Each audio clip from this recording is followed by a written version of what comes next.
Hi, everyone. It's Mary Trace Griffin in Atlanta. So glad you could join us for this episode of Media Champions. Today, we are going to visit with Gil Aranowitz.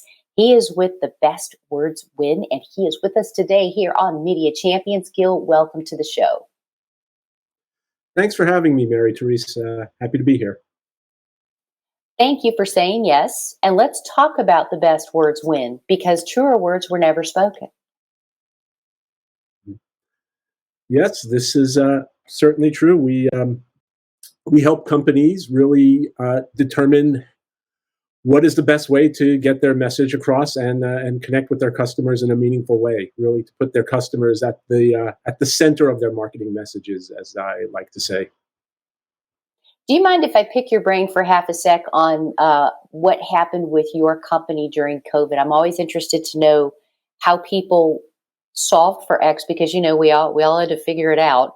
But how did it affect the way that you guys operate and do your business when COVID happened and the world was kind of at a standstill? Well, really, for us, I think the big thing with COVID that's changed is our client base is worldwide.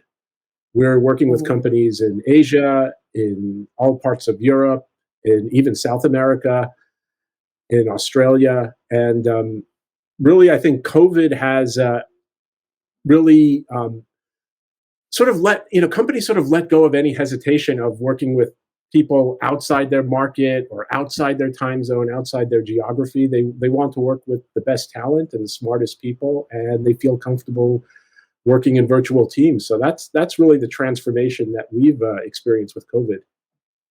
Well, and you're talking to a host and a producer in your ear who we're all working remotely now because of what happened during COVID, and we're figuring it out that this works. It still kind of works, which is kind of cool. It does, because it's kind of like you said, nice.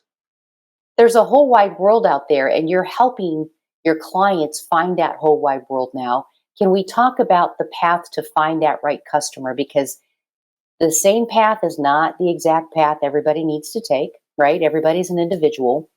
Can you talk about how you're explaining to potential clients where they should be spending that advertising dollar and how they should be couching that all-important brand or all-important content? Well, really, I think where things tend to go awry in sort of the marketing mix, and particularly when it comes to the messaging mix, is clients lose sight of their what their customers are looking for, what that vision of success that their customers have actually is. And they get so caught up in their latest features or their latest functions of their product, or what they tactically want to communicate. Or from a media standpoint, they get so caught up in chasing tactics that inevitably messaging sort of gets treated like the redheaded stepchild, if you will. It gets neglected. And a big part of our work and our process is getting back to what is that narrative we want to put out there for the customer in a way that the customer is going to really understand. Okay, working with this company, I can experience this kind of success. They get me, they can help me achieve this thing. And we have a process that focuses on helping companies articulate that and then put that into their website, social, video, PR, whatever the appropriate tactics are, but it always comes back to the messaging.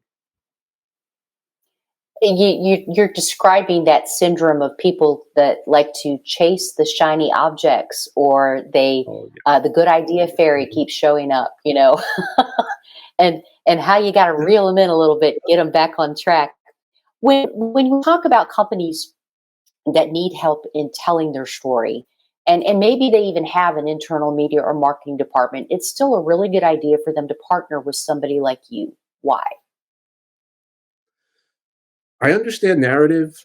I understand structure. I understand messaging frameworks.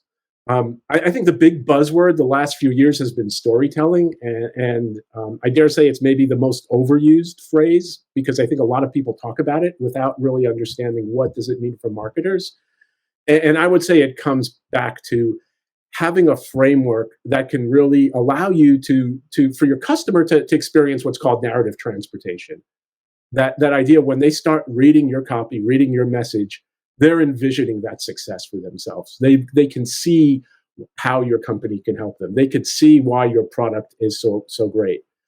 And that's a craft. Getting messaging like that is a craft. It's something I myself, I've been doing this for 25 years. I'm a lifelong learner. I'm always perfecting it. But it's not just saying we're going to imbue storytelling into your messaging. It's we're going to structure your messaging in a way that it's going to work. Beautiful, beautiful, beautiful. That's a perfect way to end. Gil, thank you so much for being on the program, and thank you for saying yes. And thanks for what you do, because you are really educating businesses out there on being that successful business by having the correct messaging and storytelling out there. Will you come back on the show so we can continue? Because I have like 8 more questions I want to ask you, but we're out of time. I would be happy to. That would be my pleasure. Thank you so much. Thank you, Gil. And folks, we can make the connect to Gil just for you. You can find him by finding us right here at dailyadbrief.com. Do come back for more Media Champions. I'm Mary Therese in Atlanta. We'll see you next time.